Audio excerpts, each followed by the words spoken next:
सुबह सुबह हम जिब्रान भाई के घर पहुंचे, कैमरा स्टैंड पे रखा और गाड़ियां बैठी।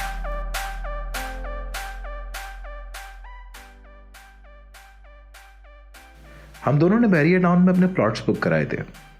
अभी वहीं जाकर पोजीशन स्टेटस मालूम करना है और वापसी में एक दोस्त का डेयरी फार्म विजिट करना है।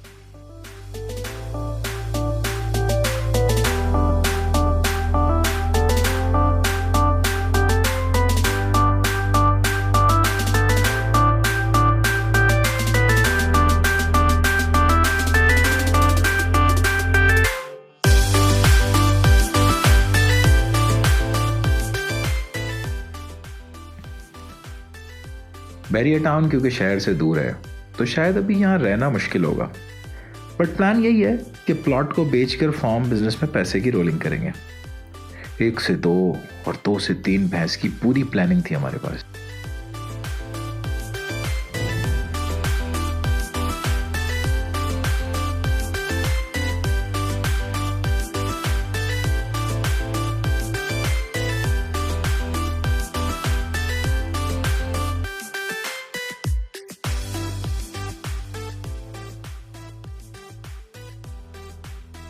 क्योंकि हम दोनों को कंस्ट्रक्शन और पाइपिंग इंडस्ट्री का बहुत एक्सपीरियंस था, तो हमें ये देखते ही अंदाज़ा हो गया था कि इट्स अ प्लान्ड सिटी और शायद इस तर्ज का हाउसिंग प्रोजेक्ट पूरे कराची में नहीं है।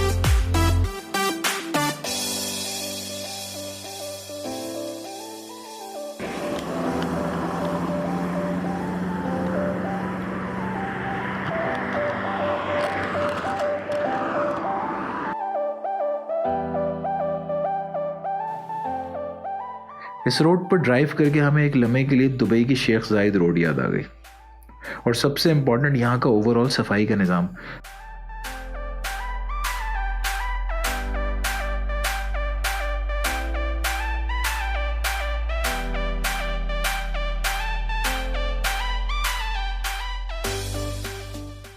मैप को फॉलो करते करते हम अपने प्रोजेक्ट पर पहुंचे। सरप्राइजिंगली हमारे प्रेजेंट का कहीं बोर्ड नजर आ नहीं रहा था। खैर, काफी जस्तुजू के बाद हमारे हाथ कुछ लग ही गया। ये एरिया डेवलप हो चुका है और ये डेवलप हो रहा है, और वो रहा हमारा प्लॉट दीवार के उस तरफ, जो कभी इनके पास था ही नहीं।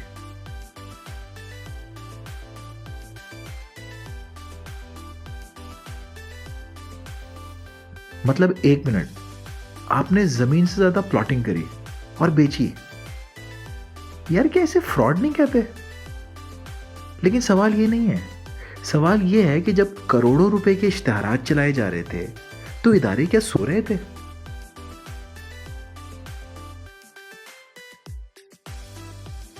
बड़े बूढ़े कह गए कि all that glitters is not gold.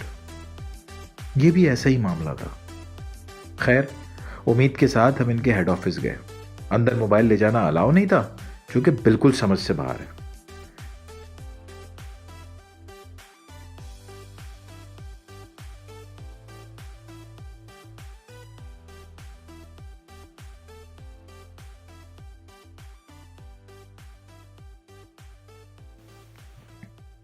Counter पर पिंग पोंग की तरह इधर से उधर जाने के बाद एक साहब से बात हुई।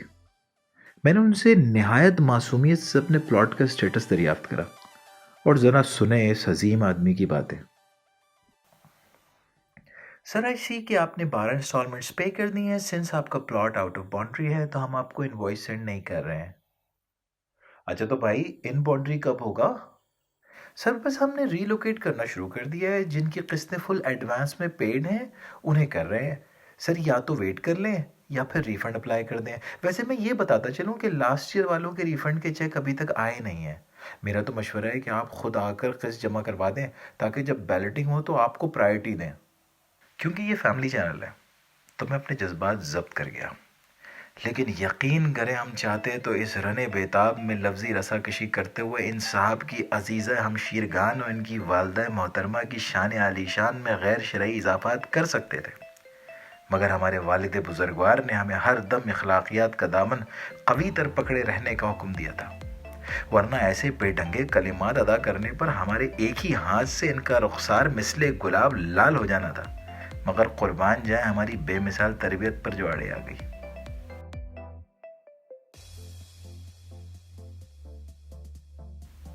बड़े बेआबरू होके निकले तेरे कूचे से रियाज। खैर, क्योंकि नागौरी फार्म करीबी था तो सोचा टाइम पास कर लें, क्योंकि इन्वेस्टमेंट वाली पोजीशन अब हमारी थी नहीं।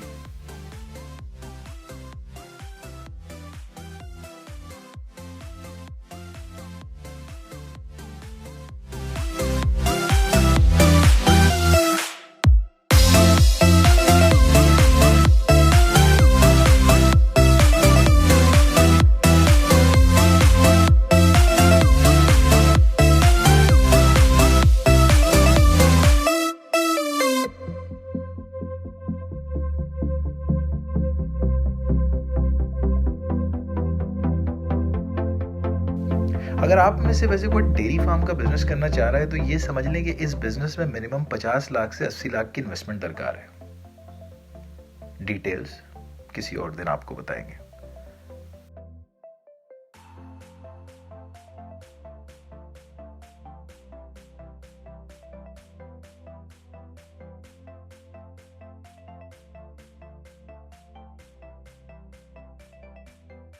पैसों के अलावा दो चीजें बहुत इंपॉर्टेंट है। पहली, आपको गोबर पे पांव रख के ई वाली फीलिंग नहीं आनी चाहिए। दूसरी बात, आप में खुद गवाले बनने वाली क्वालिटीज हो कि कभी गवाला भाग जाए तो आप च्यूइंग कर सकें।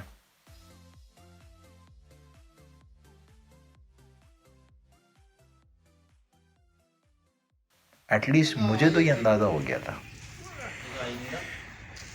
काबू में ही नहीं, हमसे ना हो पाएगा।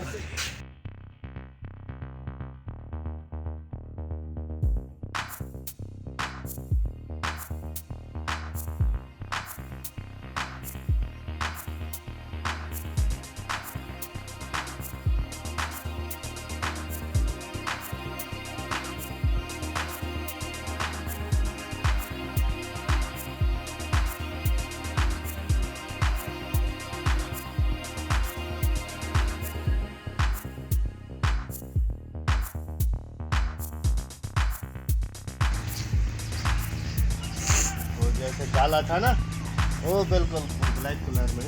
हाँ, याद है तुझे अभी तक? हाँ, वो उसी तरह बना रहे। नहीं, वो तो हल्का था, ये ज़्यादा अच्छा। ये नस्ल है, वो नस्ल नहीं थी यार, ये बहुत प्यारा है।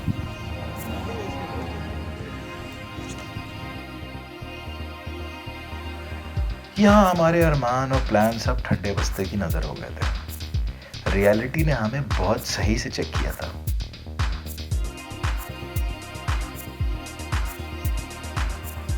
अब आगे और क्या क्या होना था, इसका सोचकर ही खौफ आ रहा था।